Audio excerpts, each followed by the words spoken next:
Connecting. I see that most of you have your cameras on and your microphones off. That's perfect. It's nice to see all those faces. And for questions, which we'll handle at the end of the session, please put them in the chat so that Eddie, who's our moderator for today, can look up the questions and ask them either about the lecture that Professor Wiep van Bungen will give, or about the practical information that I will talk about a little bit.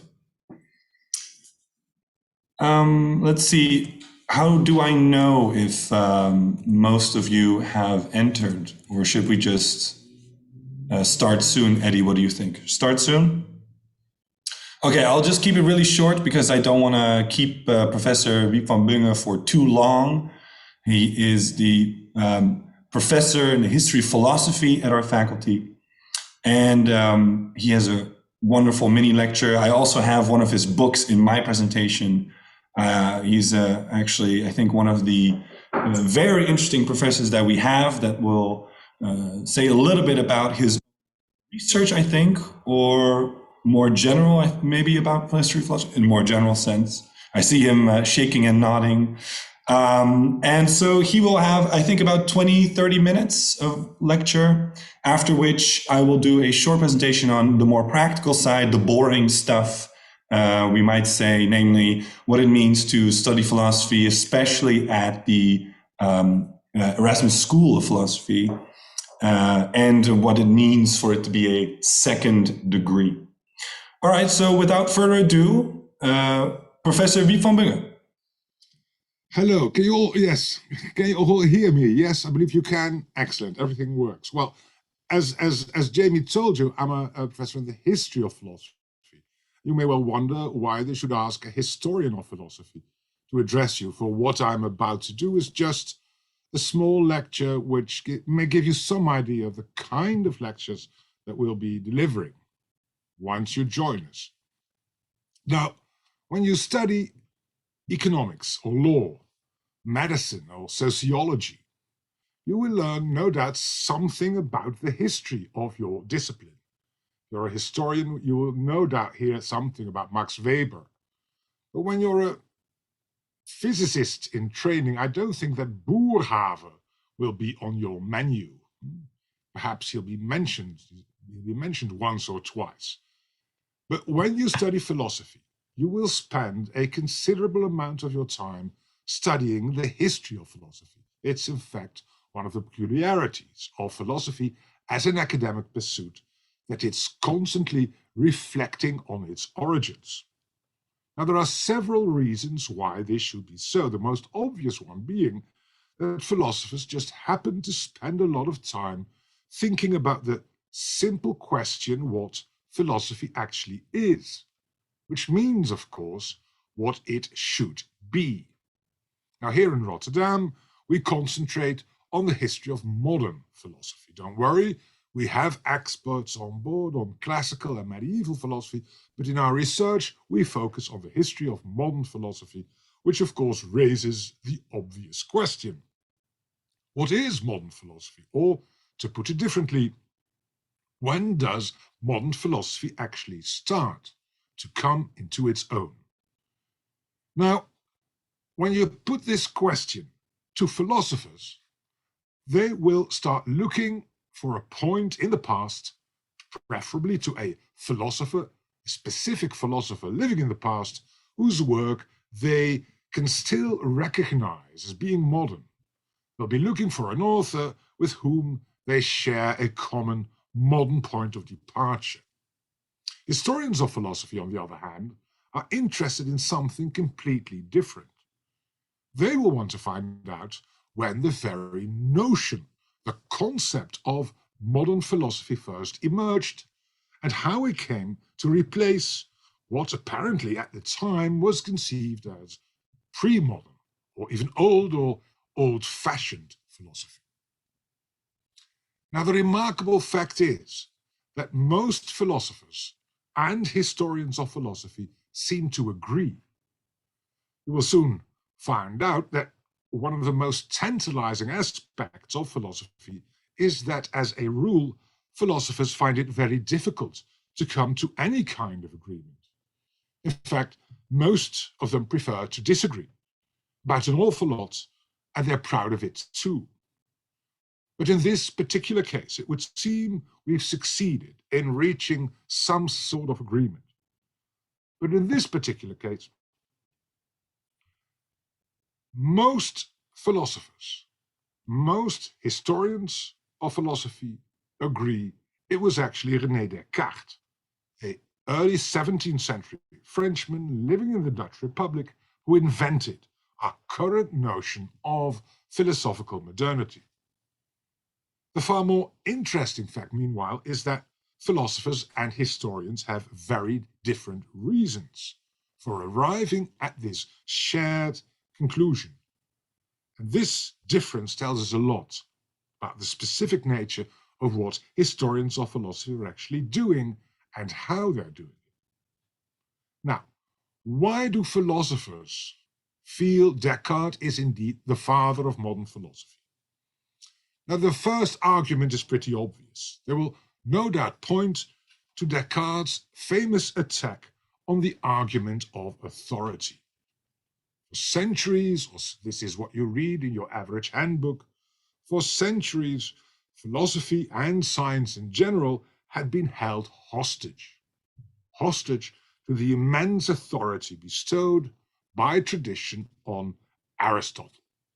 As I'm sure you'll know, Aristotle had been the last major Greek philosopher, and ever since the 13th century, the heart of the Middle Ages, European philosophers, scientists, and arguably most importantly, theologians had been rediscovering his works. During the early Middle Ages, almost nothing of Aristotle was actually known in Europe. The Arabs were reading Aristotle, but by the 13th century, all these Arabic translations from Greek were again translated into Latin, became available to Western scholars. And by the end of the Middle Ages, Aristotle's authority had become so powerful throughout Europe that he was simply referred to as the philosopher. His text in Latin, when you hit upon the word philosophus, no name is being mentioned. It was not necessary, everybody knew Aristotle was meant. Descartes, many philosophers feel, was the first major thinker to argue in favor of a completely new attitude towards truth, which by the 17th century was no longer to be found by obeying ancient, revered authors and traditions. The second reason why philosophers feel Descartes was the first modern philosopher is that Descartes is the inventor of the cogito, the thinking subject. Descartes, by creating this notion of a thinking subject, created a path that leads right up to Kant at the end of the 18th century, to German idealism in the early 19th century, straight into the heart of 20th century philosophy, for the continental phenomenological tradition and for the analytical tradition, much more popular in Britain and the United States. It is the thinking subject where philosophy starts. Now, what does this cogito mean? What is this thinking subject that philosophers can't stop talking about? According to Descartes, the first and most fundamental truth any human being arrives at is the irrefutable, indubitable fact that I think. That's what cogito means in Latin, of course, and that as a consequence, I must exist as a thinking being.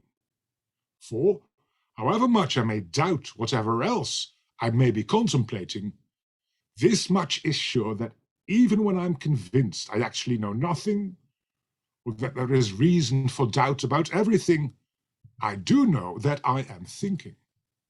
In fact, the proposition, I am not thinking, according to Descartes, is essentially contradictory. It's senseless. And when I think, I must exist. How could I otherwise think? Cogito ergo sum, I think, therefore I am. This is where, according to philosophers, the history of modern philosophy starts. Historians of philosophy, on the other hand, point to two very different reasons for identifying Descartes as indeed the father of modern philosophy, only one of which is related to this thinking subject, this cogito. And we'll see that this one historical reason actually presupposes a number of elements that few of us would care to call modern at all. But before we're able to supply a historical answer to the question, let's first take a closer look at what Descartes himself held philosophy to be. Why should Descartes feel that philosophy is what we consider philosophy to be? Fortunately, Descartes tells us precisely what philosophy is. For in a very famous comparison, he compares philosophy to a tree. Trees have roots, a trunk, and branches. The roots he calls metaphysics, the trunk physics or natural philosophy, and the branches are what he calls the applied sciences, including, for instance, moral philosophy. As such, this comparison, this idea about what philosophy comprises, wasn't that new at all. It actually pretty much resembles Aristotle's views, but now that I've mentioned his name, the simplest historical answer to the question why indeed Descartes was the father of modern philosophy is that Descartes was Aristotle's last major critic. After more than a century, for this critique had already started in the 16th century, for more than a century of assaults on the authority of Aristotle, of attempts to replace Aristotelianism as the predominant philosophy taught throughout Europe, at whichever university you went to. Descartes was the philosopher who definitively made an end to the almost self-evident authority of Aristotle's works. Now, both Aristotle and Descartes fully agreed. Natural philosophy was the heart of philosophy. And it was in natural philosophy that during the 16th century that Aristotle's views had become increasingly questionable.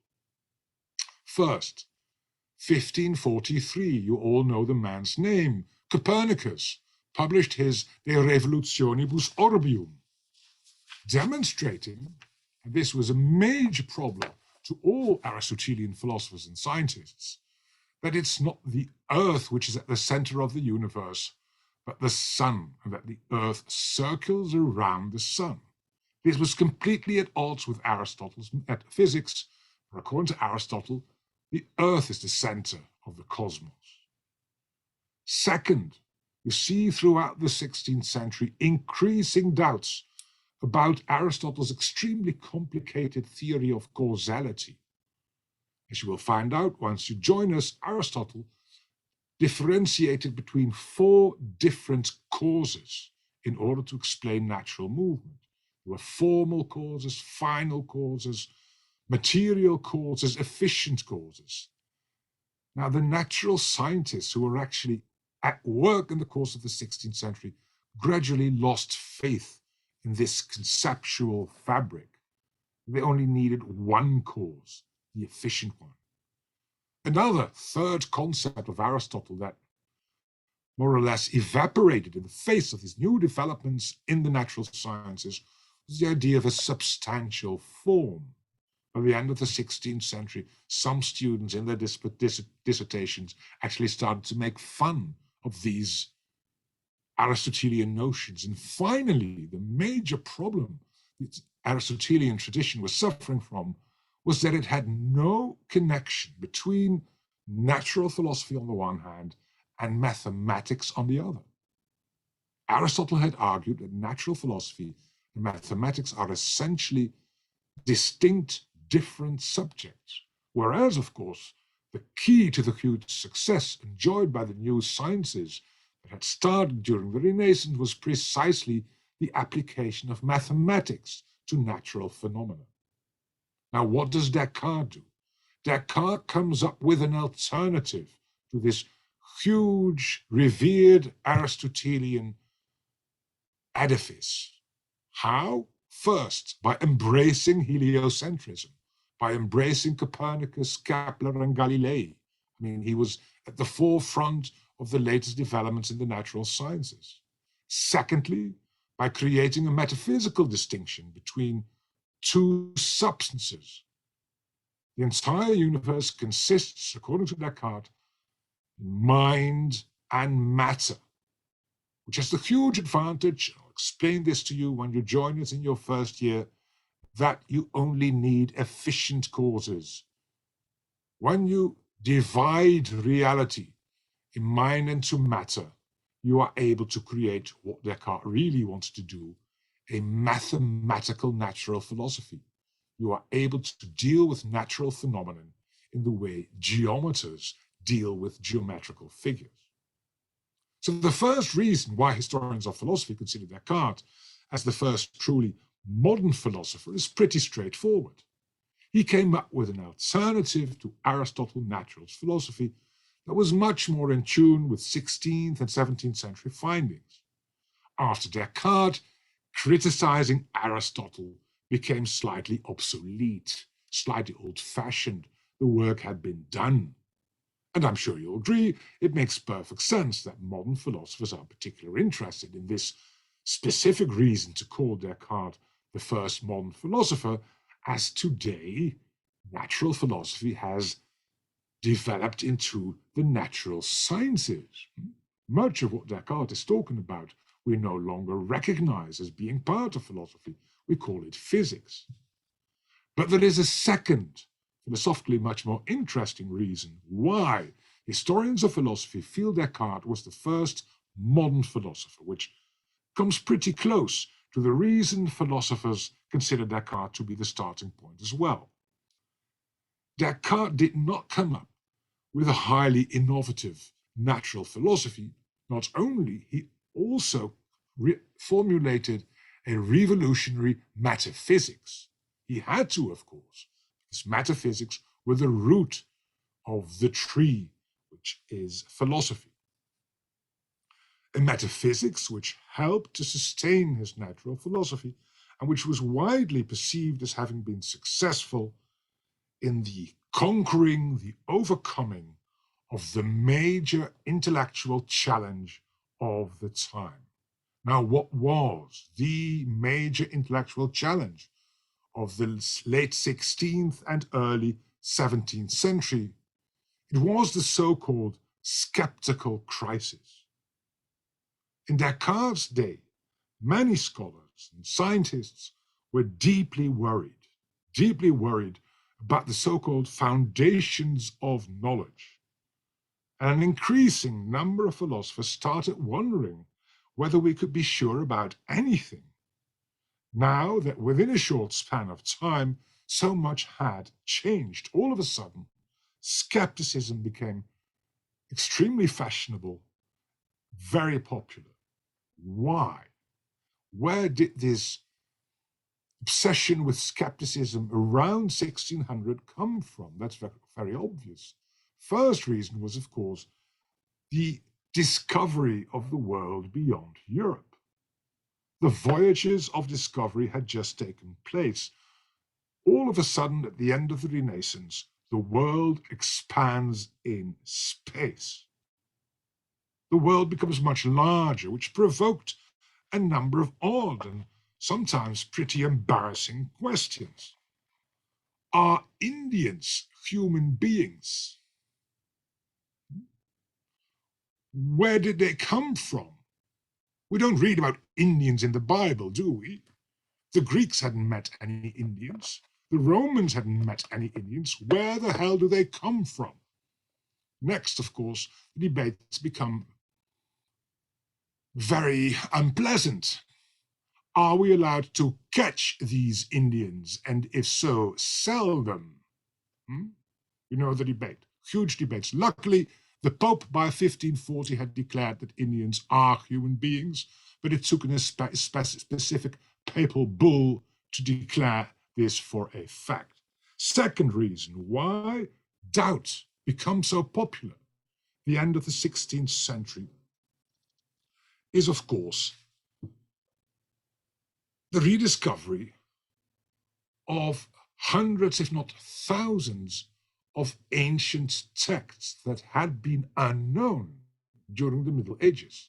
Quite suddenly, European scholars realize that classical antiquity, which had always been revered, of course, as a high point, as a peak, as the very start of human civilization, had been much richer than even the most learned medieval scholars could have imagined. Entire philosophical traditions are being rediscovered. In 1417, for instance, Lucretius's De Rerum Natura is being rediscovered. This was an explicitly atheist text. A massive shock coming from the heart of the most civilized civilization the world had ever seen, classical Rome. Lucretius was a friend of Cicero, mind you, and the man turned out to be a bloody atheist. A shock wave went through Europe. Then in 1415, we have the invention of the printing press. All of a sudden, all these new discoveries, not just about the world beyond Europe and the intellectual world before the Middle Ages, started to circulate at a speed that people had never experienced. I mean, in the 13th century, if you owned, in the 13th century, and we know this for a fact, I don't have to invent this example, the Count of Holland, who was a major prince in medieval Europe, owned about 30 books. 30, which was an awful lot.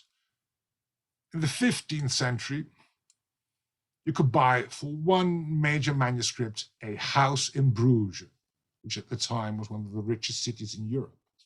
Now, with the invention of the printing press, within a very short amount of time, millions of books are being produced all over Europe. Circulation of ideas increases, and all of a sudden people are able to create private secular libraries.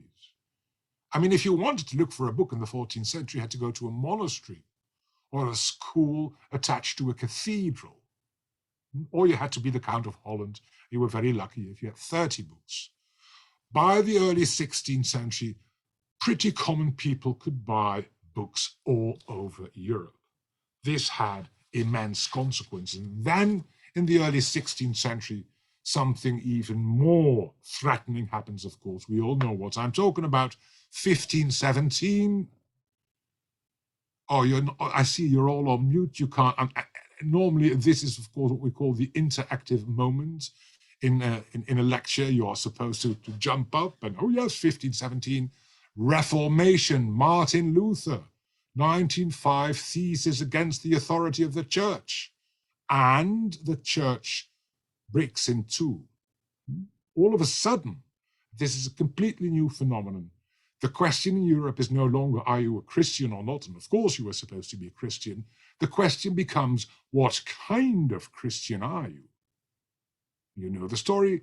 Northern Europe gradually turns Protestant. Southern Europe remains Catholic. Why does this contribute to this skeptical crisis? First, because there was a choice, and second, because Martin Luther introduces a new element in theological discussion, his individual conscience. This is what he tells the Pope. The Pope, who warns Luther, you destroy the church if you go on like this. And Luther, in 1520, literally replies, I stand before you and I have no other option. My conscience dictates me to follow this road. I have to say goodbye. I know I'm right and that you're wrong. The problem with consciences is, however, that everybody has one.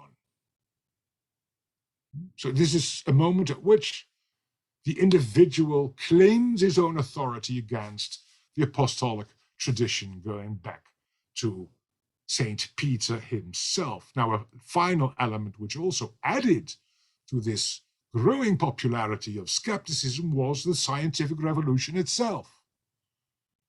By the early 17th century, it became obvious we have to make a choice. Either the Aristotelian tradition, which had dominated science ever since antiquity, is right, or this so-called nova astronomia by people like Kepler and Galilei and Descartes is right. And we know people got confused. Most historians of philosophy today agree that it was one of Descartes' main ambitions to silence these skeptics. Why? Because he wanted to establish that a genuine, indubitable science was possible. And it's only possible if you kill off, if you will, the challenge of skepticism. Now, where do you silence the skeptics? Think of Descartes' image of philosophy. You do it as a metaphysician. You have to make sure that the roots of the tree are healthy and stable. It's in his metaphysics that he starts off as a skeptic. This is what Descartes does. He writes a book, Metaphysical Meditations. And when you open it up, you see the man doubting about everything.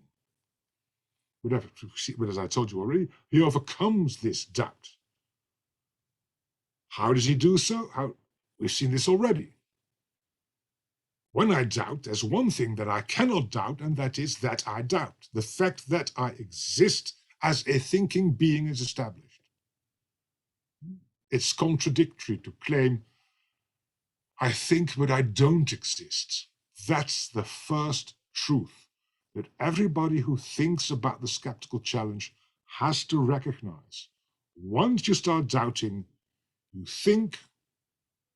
When you think, you must exist. However, this is only Descartes' first step.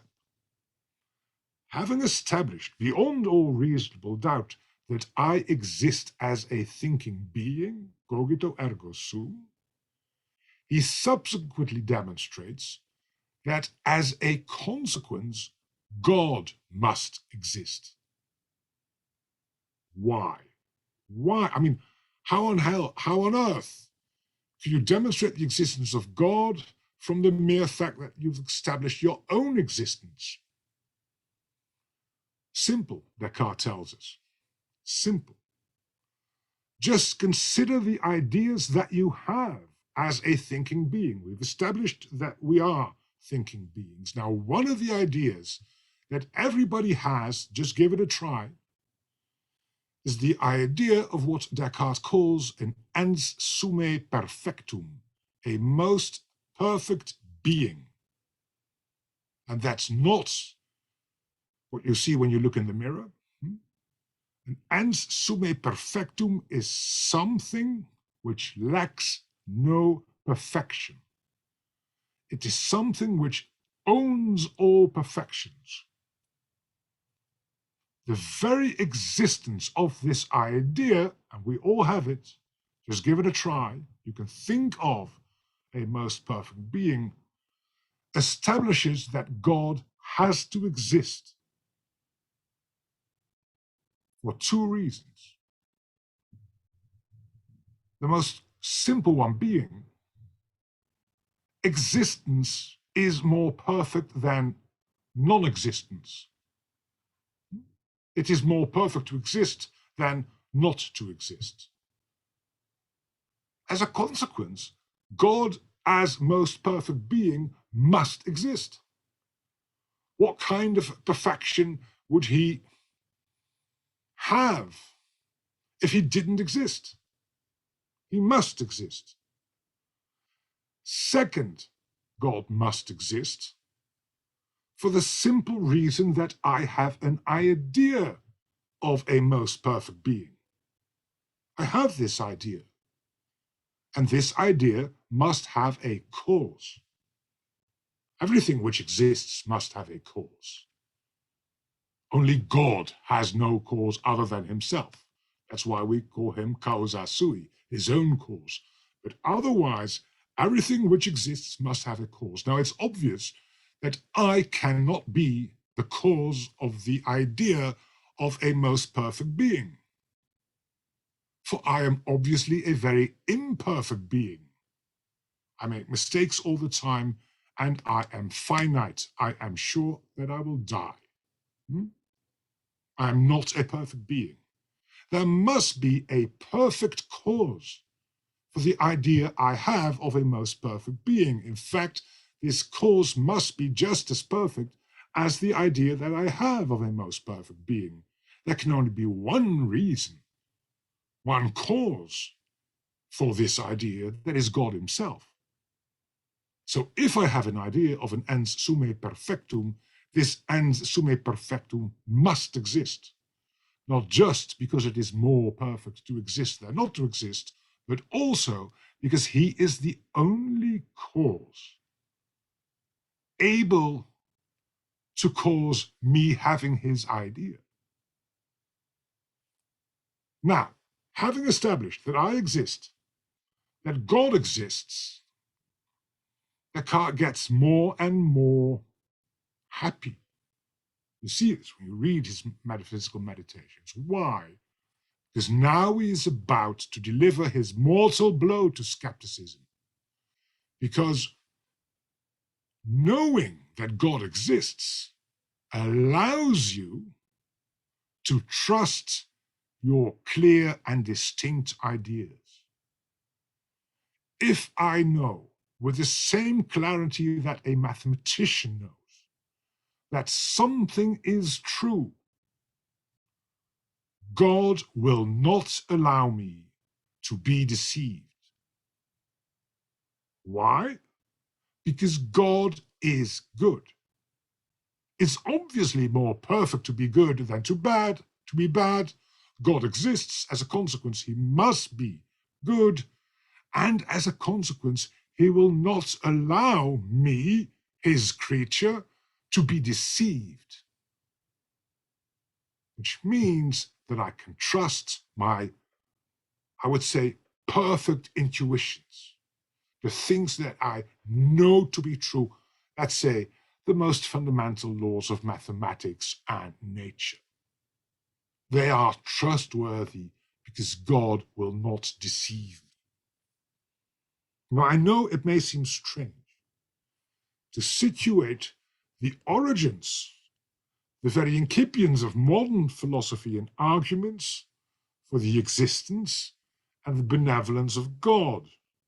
But according to Descartes, the only way to guarantee that the skeptics are wrong is to prove that God exists. What is more, once we know that God exists as a perfect being, we may rest assured that we are not constantly being deceived, that whatever we really feel to be true is actually true, for God is good, and he won't allow us to be deceived all the time. Now, this is the kind of insight historians of philosophy find exciting. Apparently, it's only after the conclusion was reached that God exists as a most perfect being that in philosophy the subject came into its own. Thank you.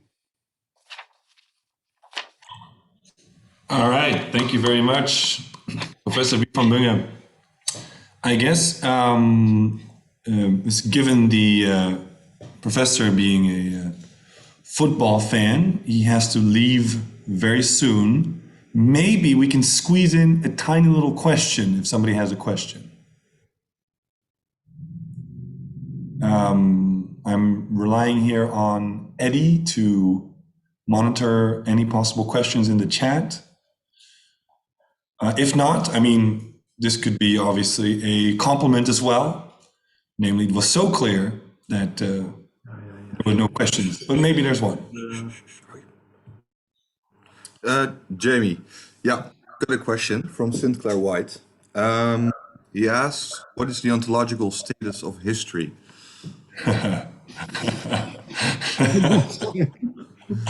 Because, I mean, as I mean, my personal is it likely? Yes, my personal view is that,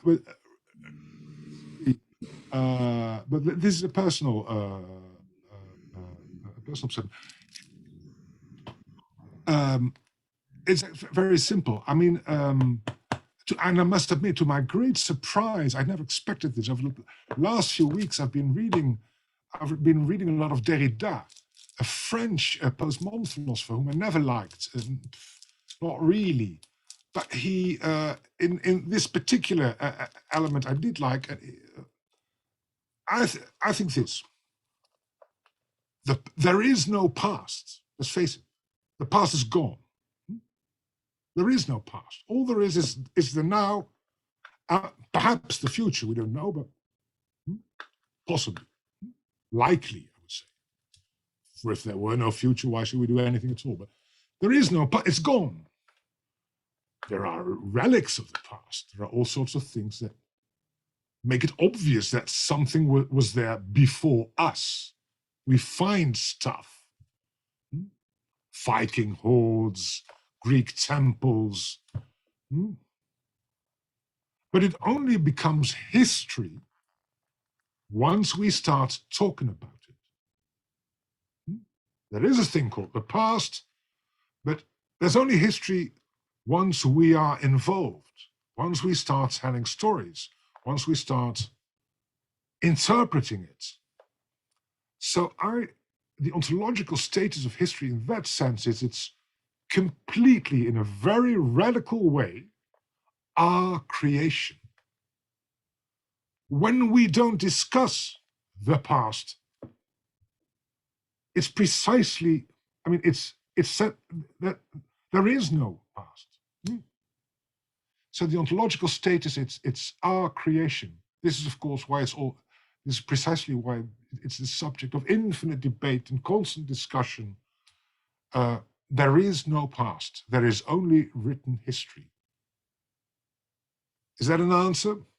I think that's much more than an answer required for such a question. So thank you very much, Wiep, and have fun at the game, hopefully. Well, I must admit, I mean, let's be honest about this. I don't care that much about soccer at all, but I happen to be a great PSV fan. I'm sorry, I have to admit. Everyone has his faults. This is mine. Good luck. Hope to see you next year. Enjoy. Bye. Bye. All right. So yeah, the other question. So one of the other questions was about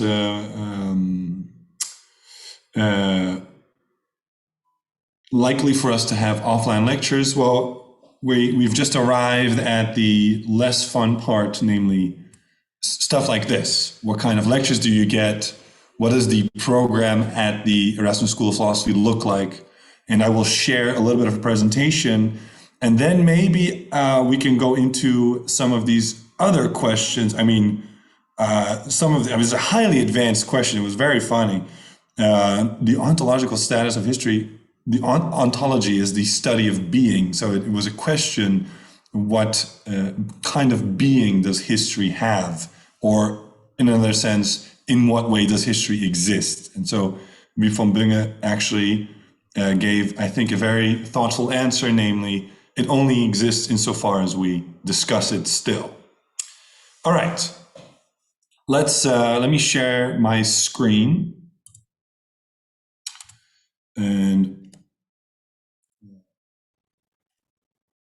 there we go. Can everybody see this? I hope so. Am I audible? I apologize for any possible background noise. I recently moved to a busy street in Rotterdam, so if there's a passing tram, trust me, if you start studying in Rotterdam, you'll get used to that quite quickly.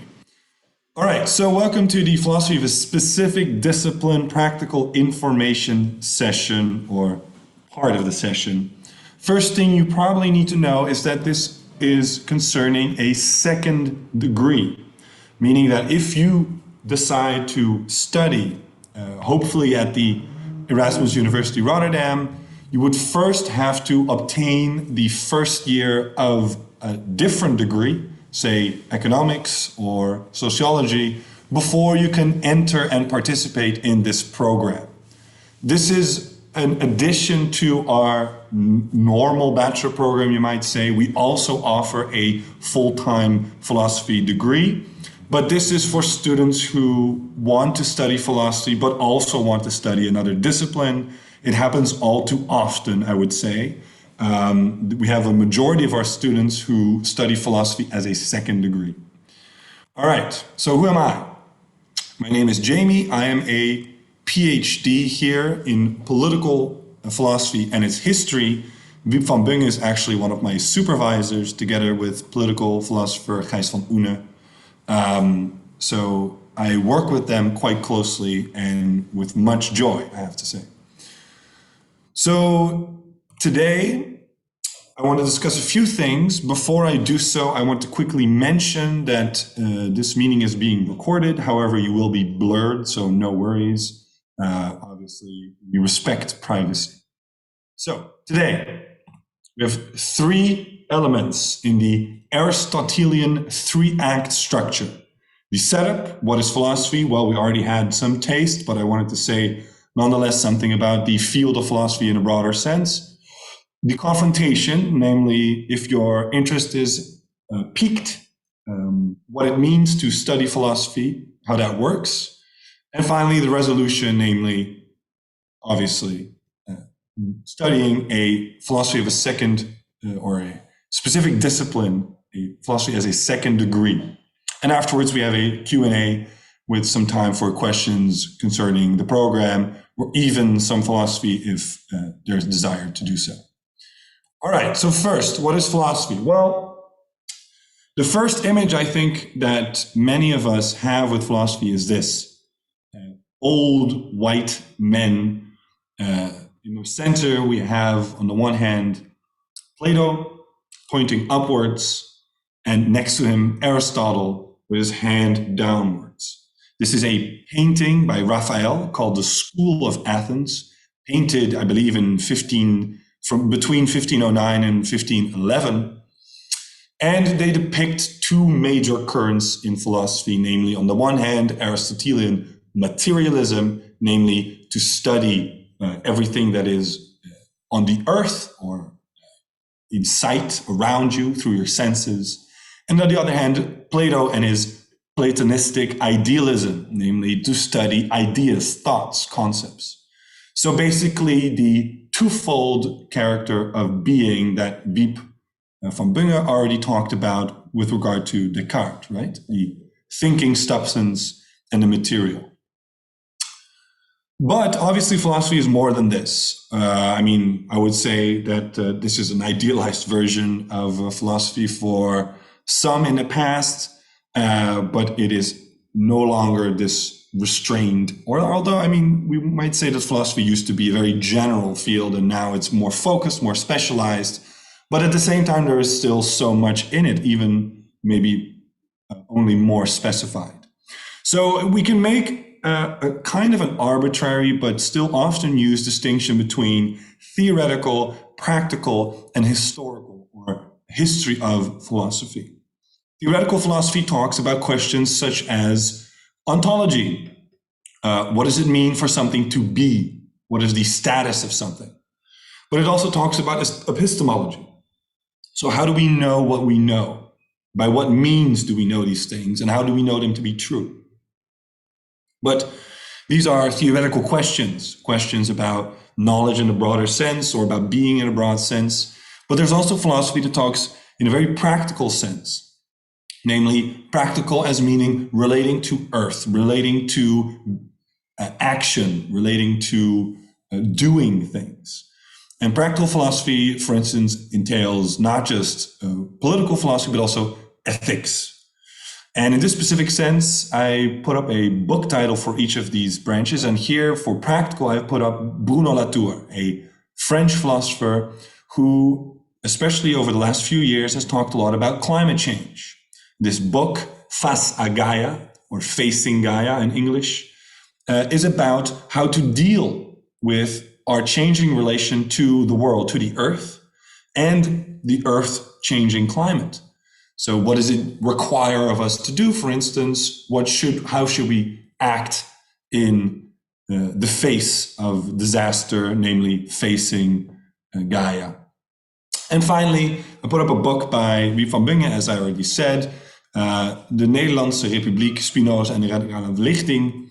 He also obviously published in English, as the program is fully in English. We'll talk about that later. But he also publishes in Dutch. And he is a quite well-known Dutch historian of philosophy. And this is also a branch of our faculty of philosophy in general.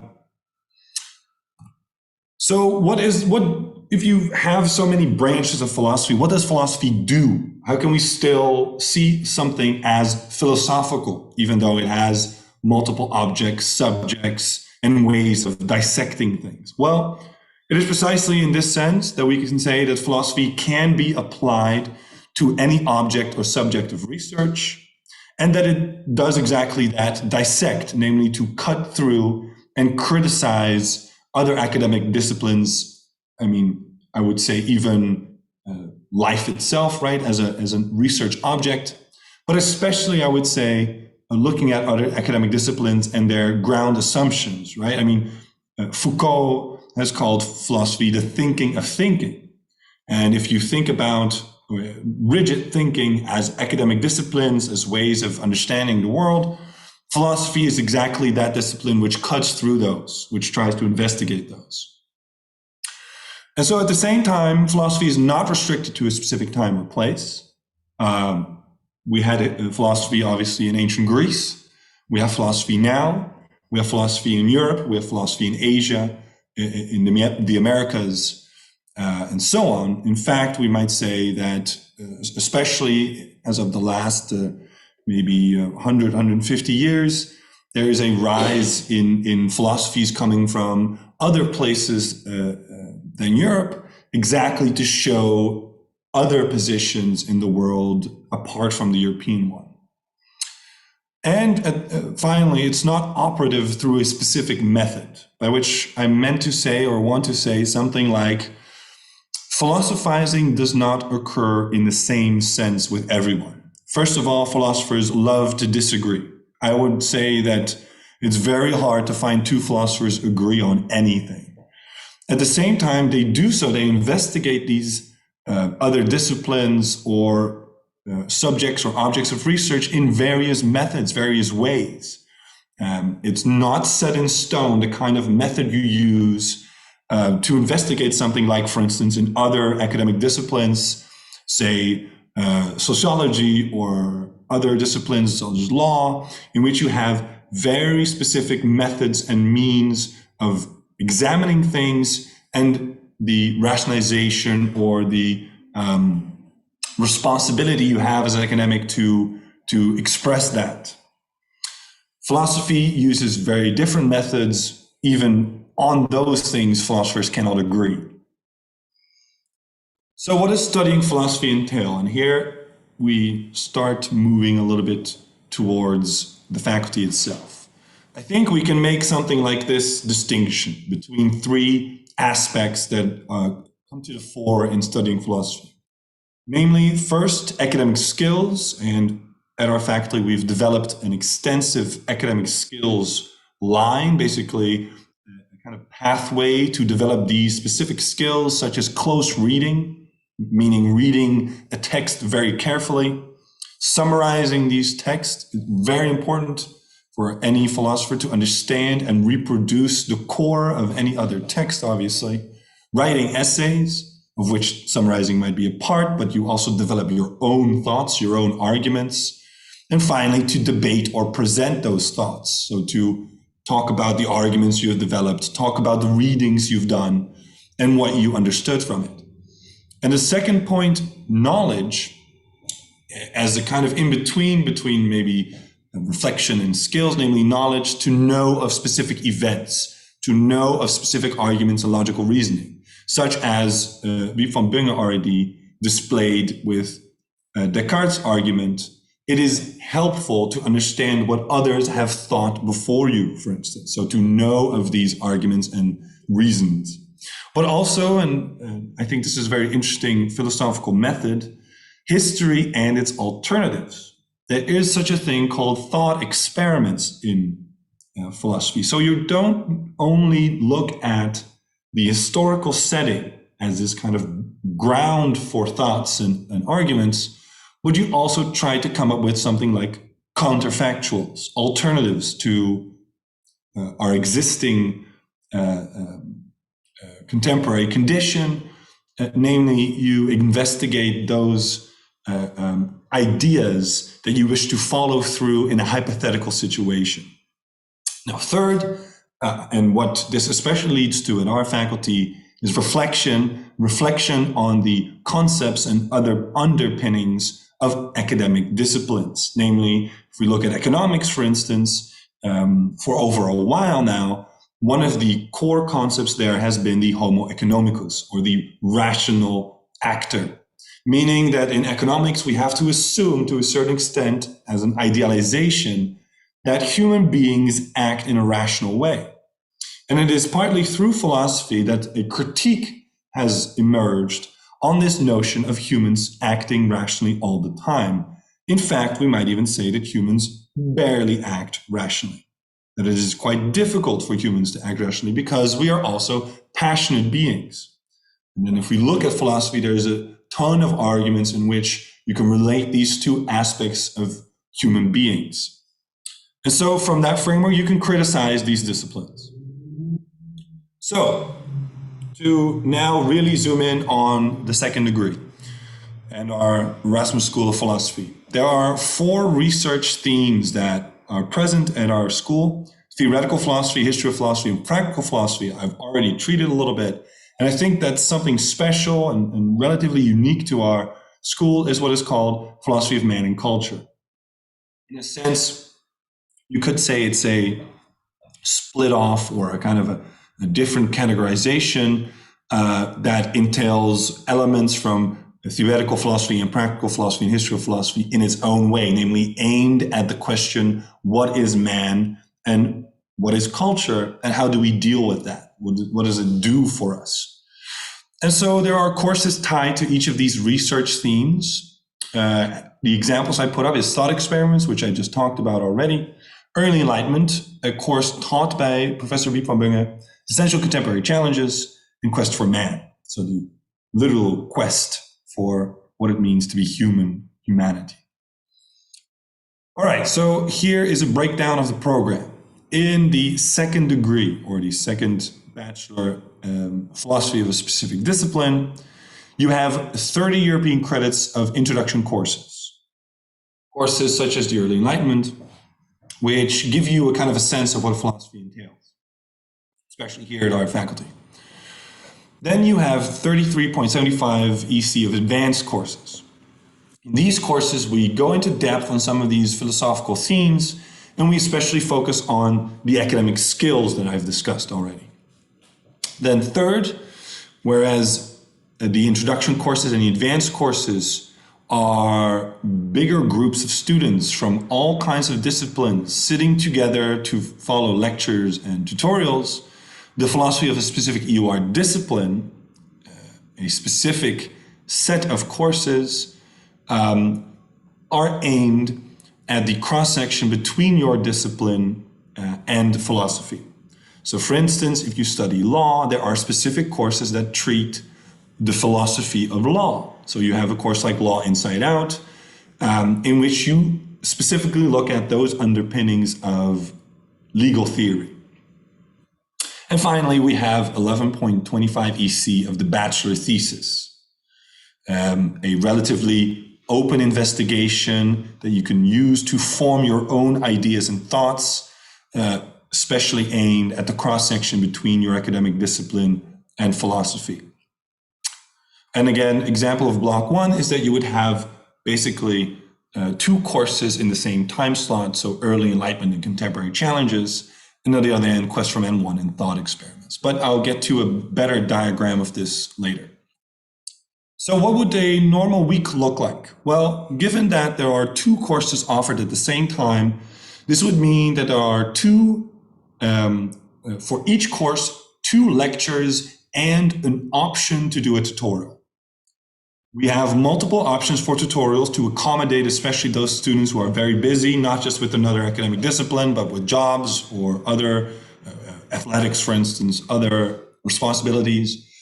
And each of the lectures, as you can see, or most of our lectures are during the evening. So that again, you have most of your day to fulfill other responsibilities.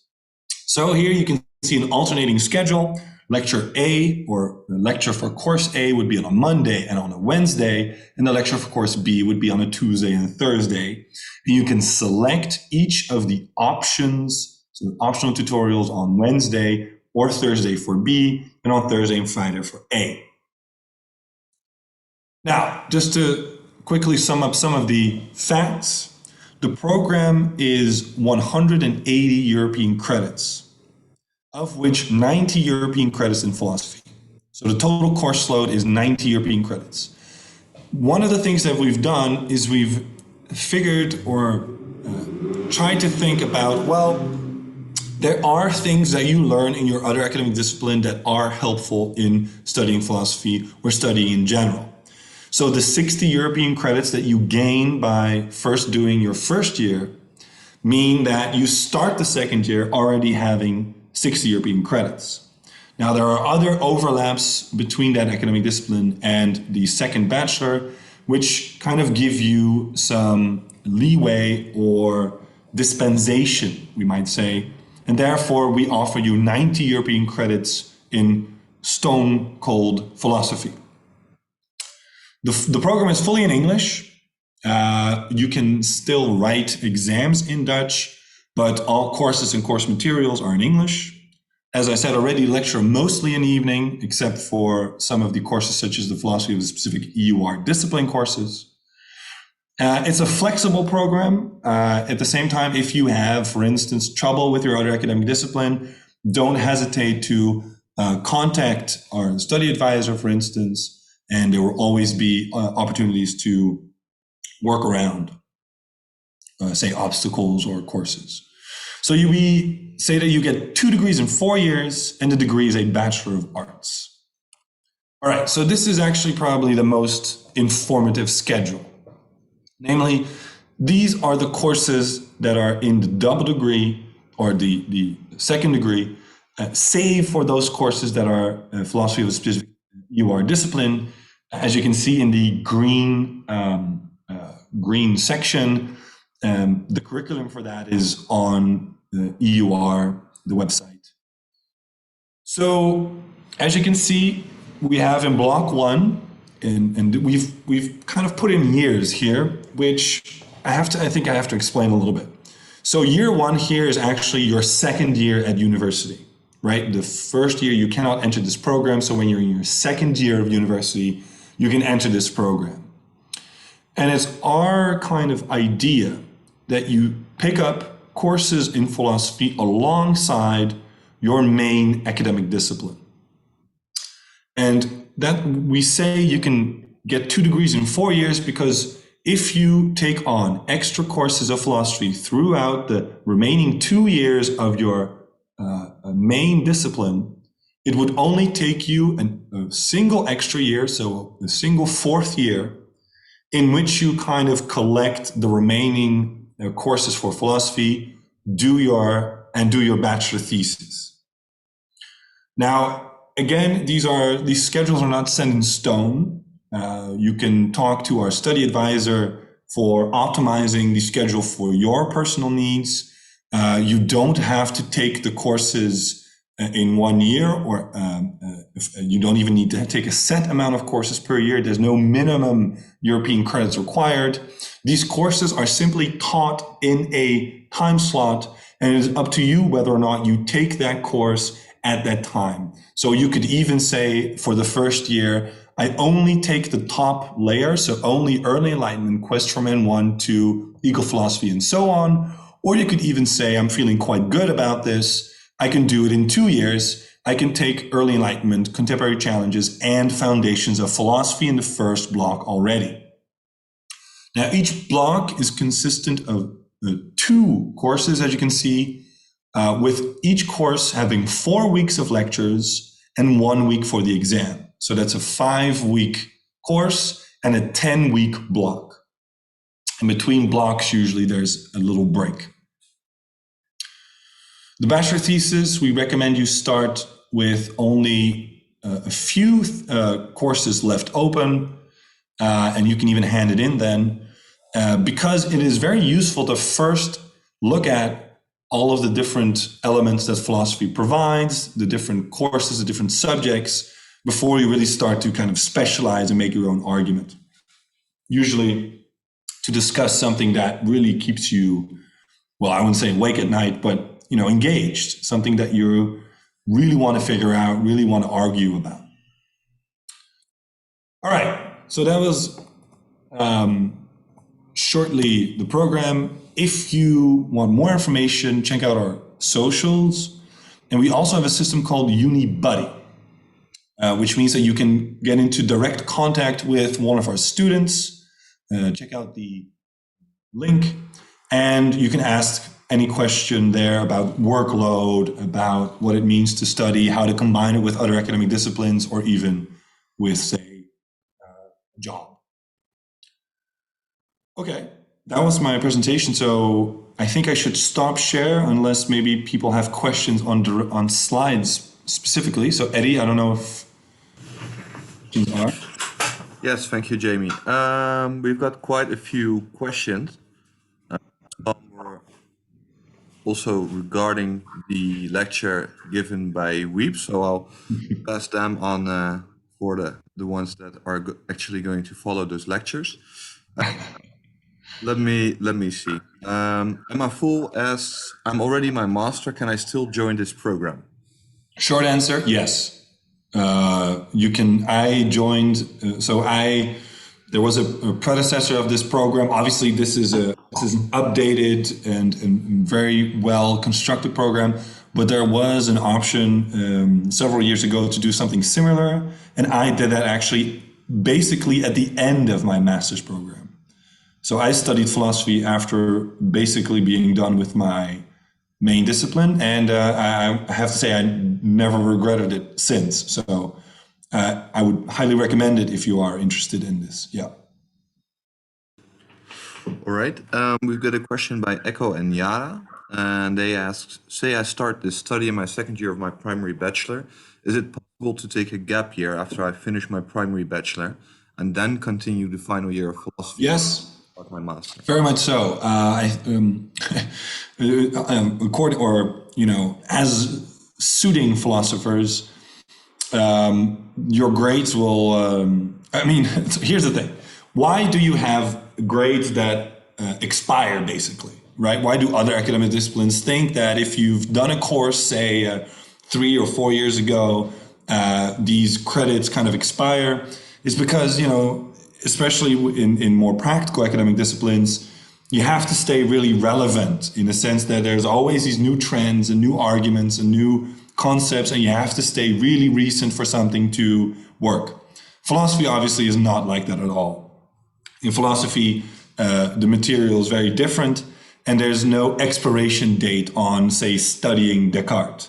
So if you've studied Descartes, 2-3 years ago, and you got the European credits for it, the credits for the course, they stay good for a while. Now, I do think that there is a date on it, but I think it's around like 10 years.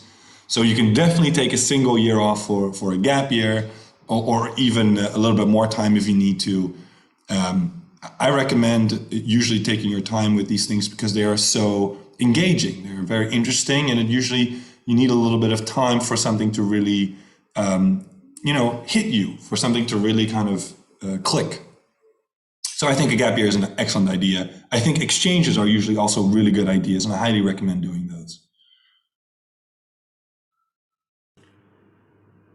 All right, thank you, Jamie. This is a quite interesting question. Can the courses compensate electives of the main program of their studies? Sorry, could you repeat that last part? So the question is, can the courses, the second degree course, I assume, compensate electives of the main program of study? That depends on the main program of study. So I have heard of programs allowing this, but we can't say that it's not up to us. What I can say is that you can, if I go back, now it's actually nice that I have the slides open still, is that if you want some of these courses to count for your minor in the main academic discipline, as you can see, there's two blocks of 4 courses, one in year 1 and one in year 2. You have to sign up in advance, so you have to let your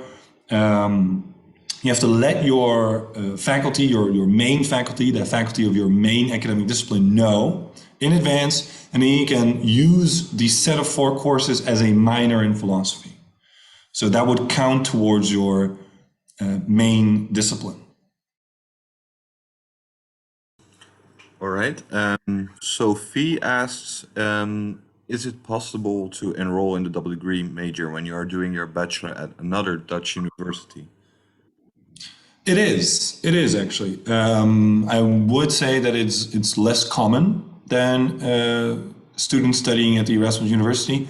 But yes, it's definitely possible. We have students from Delft, we have some students from Leiden, for instance, which also is very interesting because Delft has a wholly different set of programs, which I think really helps the range of perspectives that you get in one of the second degree courses. I think one of the major benefits of this program is that at any one point in time, especially during the introductory courses or advanced courses, which you can see on this slide, you'll be in class with students from not just all over the Erasmus University, but usually from around the Netherlands doing all kinds of different programs, even technical programs at Delft, for instance.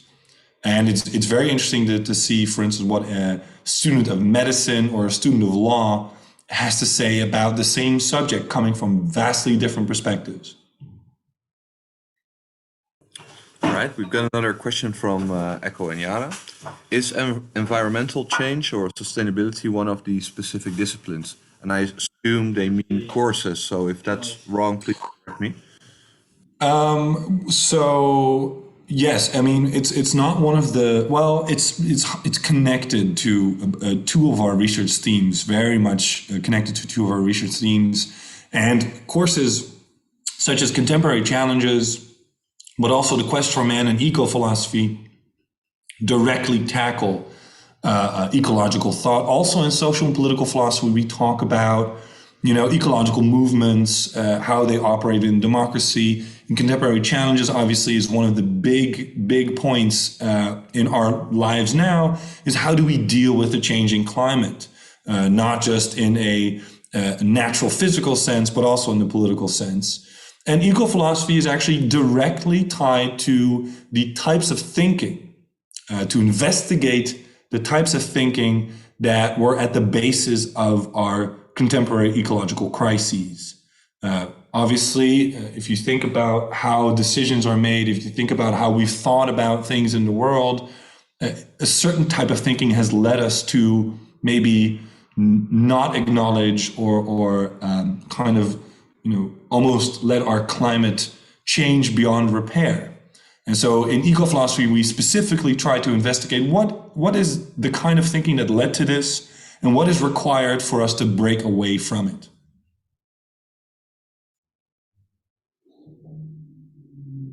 All right, sorry, I'm looking for a question that I just saw, man. I don't know where it was now. Yeah, here it is. This question is by Robin Dekker. How many hours per week do you have to spend on the second degree? So it depends. I mean, if we look at this little graph or little schedule, it depends, first of all, on how many courses you take in a week or per block, per time slot, basically. Usually students take 1 or 2 courses at the same time. I mean, taking more than 2 courses, you can see, that would fill you up quite a lot, and you would not have a lot of space for other academic disciplines or a job, say, or being very active in other senses. Some students do, but I think they're the outliers. Like if you feel comfortable doing that, perhaps you can, but most students don't do this. And so I would say most students take one course at a time, and you can see you have 4 hours of lecture and 2 hours of tutorials. So that's at least 6 hours in a week that you have what we call contact hours. And at the same time, you need some self-study, right? You need to prepare for the lectures. There are usually PowerPoints or materials to be read. And for the tutorials, there is usually a range of assignments and materials to read as well. So all in all, you would need a little bit more time than that. You would say need a couple of hours to prepare each week as well. So, I mean, it depends again on the student, not just in terms of how many other things they want to do, but also in terms of how quickly and how thoroughly you want to engage with the material. But maybe to give a rough estimate, say 10 to 12 hours a week is a decent time to study for philosophy. Right. I just mentioned it in the chat as well. I'm afraid we don't have enough time to answer all the questions, but I put down the email address that you can reach to answer all your questions related to the study program. I think we have space for one more question. I think this is an applicable question for the last one. When is the deadline to apply?